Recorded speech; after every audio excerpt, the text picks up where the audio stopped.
The grand temple of Kethra had stood for 17,000 cycles, its crystalline spires reaching toward the three moons like prayers frozen in time. Melissa had seen older structures in her travels across the galaxy, but none quite so pretentious.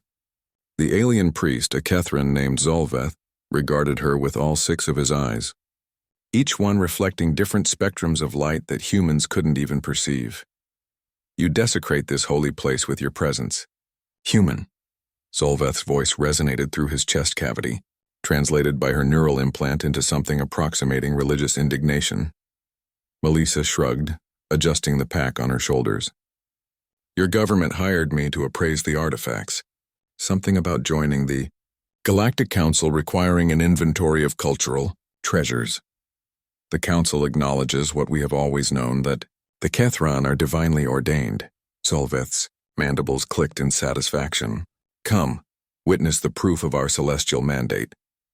The priest led her deeper into the temple, past murals depicting the Kethran's supposed descent from the sky gods. Melissa had seen a dozen versions of the same story across different worlds. Every species thought they were special. Every species had their myths.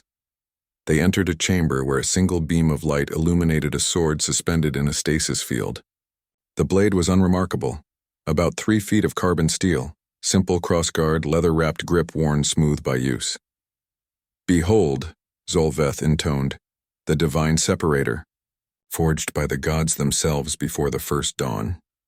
No mortal has ever lifted it from its resting place. Many have tried. All have failed. Melissa circled the display, her practiced eye assessing the weapon. She'd catalogued thousands of artifacts, from Centauri plasma lances to Andromedan phase blades. This was just a sword. Old, yes, but nothing special. The stasis field is biometric, Zolveth continued. It responds to the divine essence within beings. The gods could lift it, perhaps their chosen avatars. But mortals? His mandibles spread in what she'd learned was a Kethran smile. The field becomes as solid as neutronium. Cute trick. Melissa pulled out her scanner. Mind if I take some readings? You may observe. But do not presume to touch what is beyond your station. She ran the scan. The stasis field was impressive. 4th-generation precursor technology, probably scavenged from some ancient ruin and repurposed. The sword itself pinged as terrestrial iron, carbon dated to approximately 1,100 years old. Earth years. Melissa felt something cold settle in her stomach. She pulled up her historical database, cross-referencing the basic design, the grip length, the blade width, the slight curve near the tip.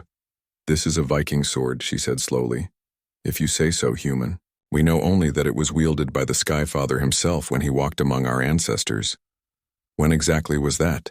12,000 cycles ago, when the gods still graced the lesser species with their presence. 12,000 cycles, about 1,100 Earth years given Kethra's orbital period. Melissa pulled out her portable historical archive, the one her colleague Asil had assembled from human databases before they'd left Earth. She scrolled through entries, her heart pounding. Vikings, 11th century, missing expeditions. Zolveth, I need to try something.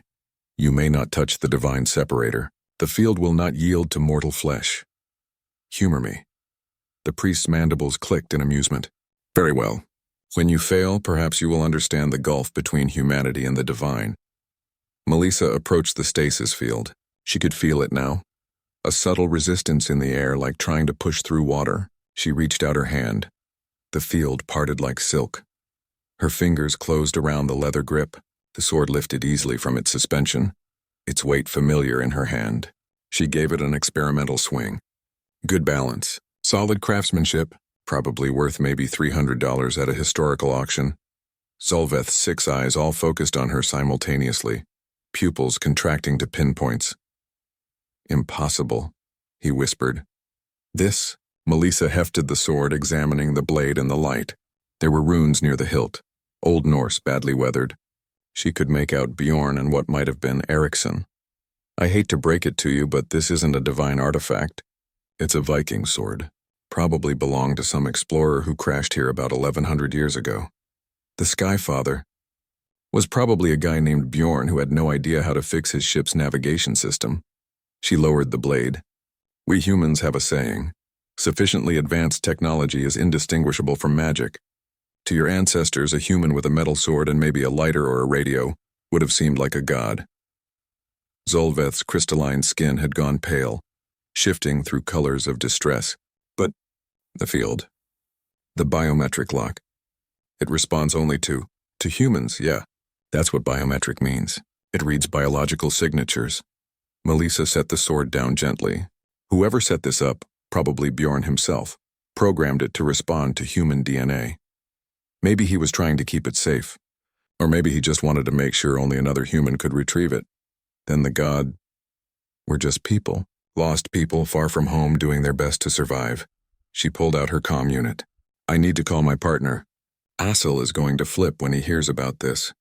He's been tracking Lost Earth expeditions for years. The priest stood motionless, his entire worldview crumbling like the ancient mortar between temple stones. Melissa felt a pang of sympathy. Look, if it helps, your ancestors were kind to them.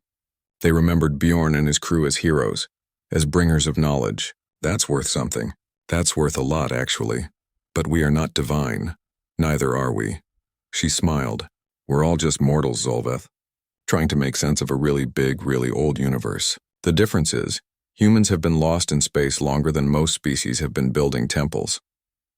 She picked up the sword again, feeling its weight. Somewhere in the Galactic Council archives, there was a missing persons report for one Bjorn Eriksson and crew, filed away and forgotten.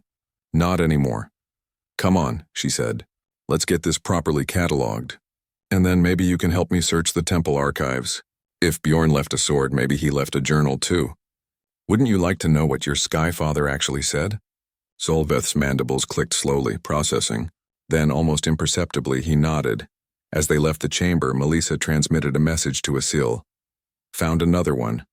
Vikingera, you owe me dinner. His reply came instantly.